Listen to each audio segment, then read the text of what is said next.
Nos sentamos.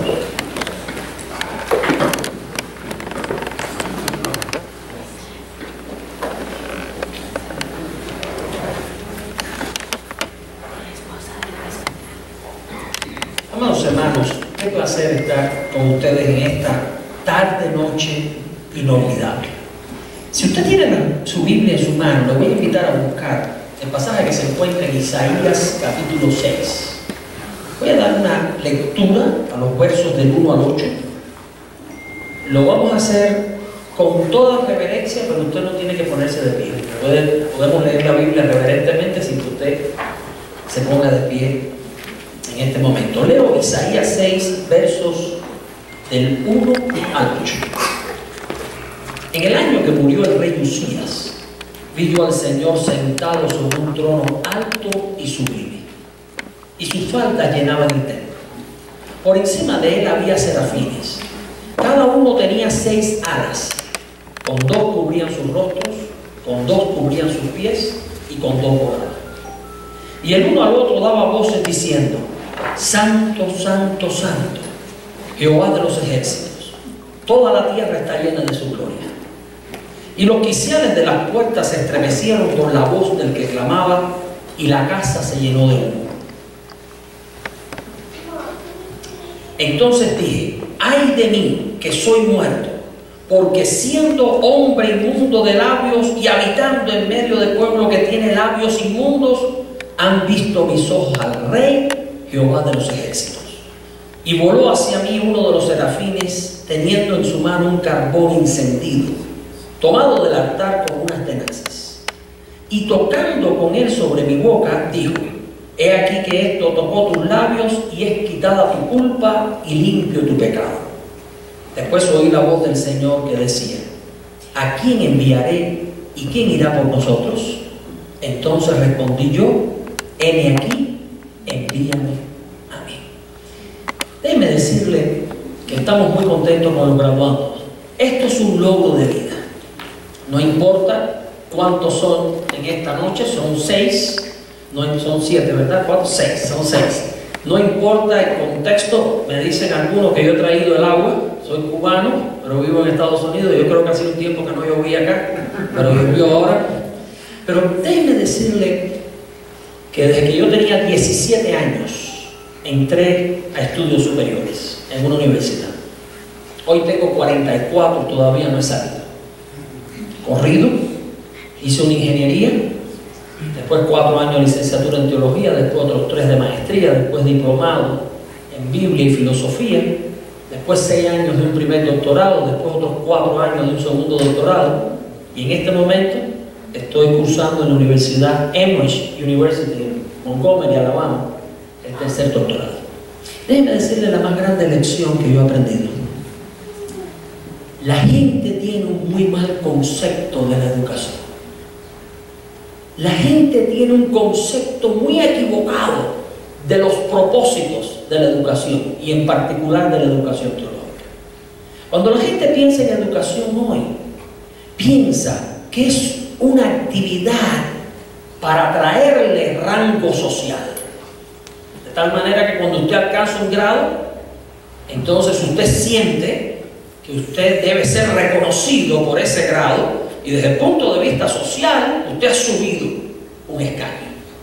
¿Es eso así, sí o no?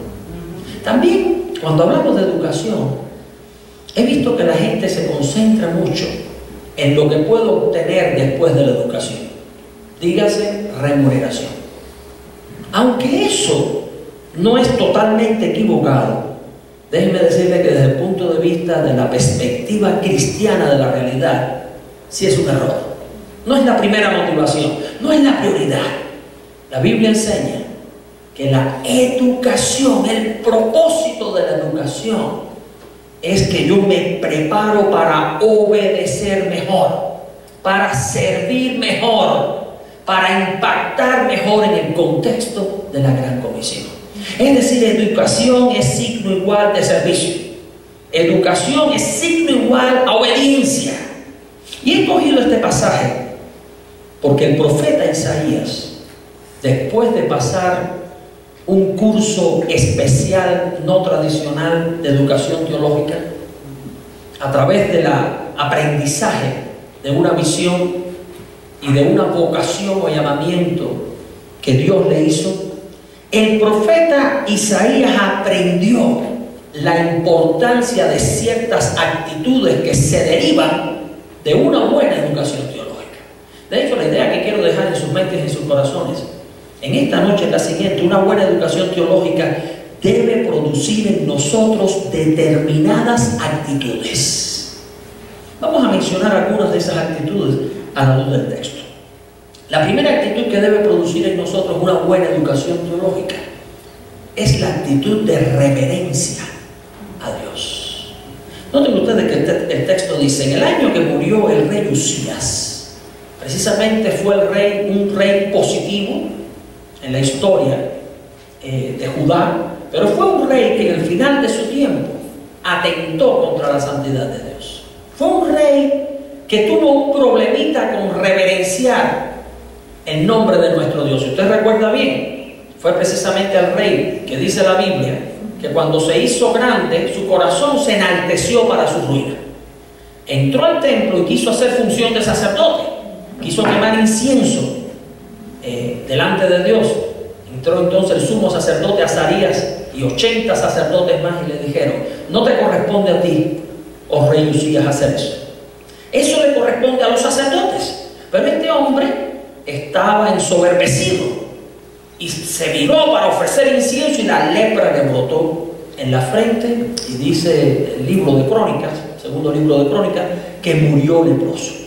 En el año precisamente de aquel rey que falló en reverenciar a Dios, dice Isaías: vi yo al Señor sentado sobre un trono alto y sublime, y sus faldas llenaban el templo. La visión que él observa: ve al Señor, está sentado en el trono, allí en el templo, las faldas llenaban el templo. En el oriente, el largo de los vestidos habla de la envergadura de la persona. El que estaba sentado en el trono era extremadamente diferente a todo lo demás. Se trataba del Creador, y por tanto sus faldas llenaban todo el templo. Y ocurre algo interesante, dice aquí en el verso 2: por encima de él había serafines. ¿Saben ustedes que las criaturas angelicales son todo un misterio en la Biblia? La Biblia nos habla de ángeles, nos habla de arcángeles, nos habla de querubines, nos habla de serafines, pero prácticamente esta es una de las pocas veces en que aparecen estas criaturas angelicales. La palabra significa ardiente, pero es interesante porque dice el texto que tenían 6 alas. Con 2 cubrían su rostro, con 2 cubrían sus pies y con 2 volaban. 2 alas eran suficientes para volar, pero nos preguntamos por qué tenían 6 alas. Bueno, cuando usted estudia las Escrituras y específicamente el Antiguo Testamento, usted se va a dar cuenta que los pies representan a un ser creado, una criatura. Cuando tapaban sus pies, lo que estaban dejando ver es que estaban en presencia del Creador, y ellos eran criaturas y por tanto se consideraban como tal y tapaban sus pies. Cuando usted se arrodilla delante de Dios, usted está tapando sus pies. ¿Recuerdan cuando Dios le dijo a Moisés: quita la sandalia de tus pies? El lugar que pisa santo es, porque yo estoy ahí presente. Que tu pie pise la tierra, considera exactamente lo que eres polvo. Considérate, quítate la sandalia. Estos serafines, seres allegados a la presencia de Dios, cubren sus pies, pero dice también que cubren su rostro, y usan el idioma en que se escribe el Antiguo Testamento, un frecuentativo. Hacen esto: el esplendor es tan extraordinario, la majestad de Dios es tan extraordinaria, que ni siquiera las criaturas más allegadas pueden resistir el esplendor de su presencia. Dice: y el uno al otro daban voces diciendo: santo, santo, santo, Jehová de los ejércitos, toda la tierra está llena de su gloria, o del peso de su presencia. Termina este cuadro inicial cuando dice el texto: y los quiciales de las puertas, es decir, las partes inanimadas del templo se estremecieron con la voz del que clamaba y la casa se llenó de humo. Aún las partes inanimadas reaccionan. Lo primero que aprendemos aquí, amados hermanos, es que cuando uno se ve confrontado con el ser de Dios, con el Creador, con el que es santo, santo, santo, cuando uno aprende acerca de Él, no puede hacer otra cosa que reverenciar su nombre, que adorar la presencia de Dios, adorar a ese mismo Dios. Es decir, cuando yo aprendo más de Él, cuando yo recibo una educación teológica de calidad, entonces yo voy a adorar mejor. Yo voy a ir delante de la presencia de Dios y derramar mi espíritu considerando quién es Él y quién soy yo. La segunda actitud que debe generar en nosotros una buena educación teológica es precisamente la humildad. En mi vida ministerial he sido decano académico de varias instituciones, he sido rector de seminarios, y yo observo lo siguiente: cuando los estudiantes están en primer año, discuten de todo. Cuando están en el segundo año, discuten un poco menos. En tercer año ya es un poco difícil verlo en discusiones, y cuando están en cuarto año ya para graduarse ven una discusión y dan la espalda. A medida que avanzan en madurez, evitan discusiones. Cuando uno aprende más de Dios, eso lo hace a uno más humilde. La palabra humilde viene de humus. Humus es tierra en latín. Uno ponerse a la altura de la tierra. Noten ustedes, cuando Isaías se dio cuenta de quién era Dios y quién era Él, miren lo que él expresa en el verso 5. Entonces dije: ¡ay de mí, que soy muerto! Isaías proclama un oráculo de maldición sobre él mismo. En la Biblia hay oráculos de bendición, oráculos de maldición. Por ejemplo, oráculos de bendición, las bienaventuranzas. Bienaventurados los pobres en espíritu, bienaventurados los que tienen hambre y sed de justicia. Pero también hay oráculos de maldición, como por ejemplo: ay de vosotros, escribas y fariseos, ay de vosotros, intérpretes de la ley. Isaías, cuando se dio cuenta quién era Dios, que ni aún las criaturas más allegadas resisten el esplendor de su presencia directa, él entonces dice: ¡ay de mí! Proclama un oráculo de maldición sobre él, que soy muerto, porque siendo hombre inmundo de labios, en otras palabras, siendo hombre pecador, defectuoso, han visto mis ojos al Rey, Jehová de los ejércitos. Con toda humildad delante de Dios. Hay veces que cometemos el error de creer que Dios tiene una gran necesidad de nosotros. Y cuando entonces nos graduamos, quizás en algún seminario, tenemos algún título, quizás decimos: ahora sí que Dios se lo buscó bueno conmigo. Es todo lo contrario. Una buena educación teológica me lleva a mí a entender mejor quién es Dios y a entender quién soy yo. La Biblia no solo revela el ser de Dios, revela también el ser del hombre. Y por tanto, la única posición que nos queda es bien bajita delante de Él. El hombre, por su pecado, no tiene oportunidad ninguna de participar de la presencia de Dios, a no ser que algo ocurra. Por eso el Nuevo Testamento dice: por cuanto todos pecaron y están fuera, están destituidos de la gloria de Dios. Primera actitud importante, reverencia. Segunda actitud importante, humildad. Tercera actitud importante, gratitud. En el texto nos dice en el verso número 6. En ese cuadro está Isaías confrontado delante de Dios. Él se considera que va a morir porque ha visto, siendo pecador, ha visto a Dios mismo, o una manifestación de Dios. De ninguna manera el texto nos dice que Dios le dio una nalgada a Isaías y le dijo: vamos, Isaías, tú sabes que esto no es un asunto importante, yo te voy a perdonar, adelante. No, no es eso. Dios no es un abuelito con el cual uno puede jugar. Pero tampoco el texto nos dice que Dios le dijo a Isaías: retuércete, criatura pecadora, te voy a aplastar. Todo parece indicar que una sencilla señal se hizo. y viene un serafín con unas tenazas en las alas, agarra un carbón encendido tomado del altar, y ese carbón significa el lugar de donde es tomado.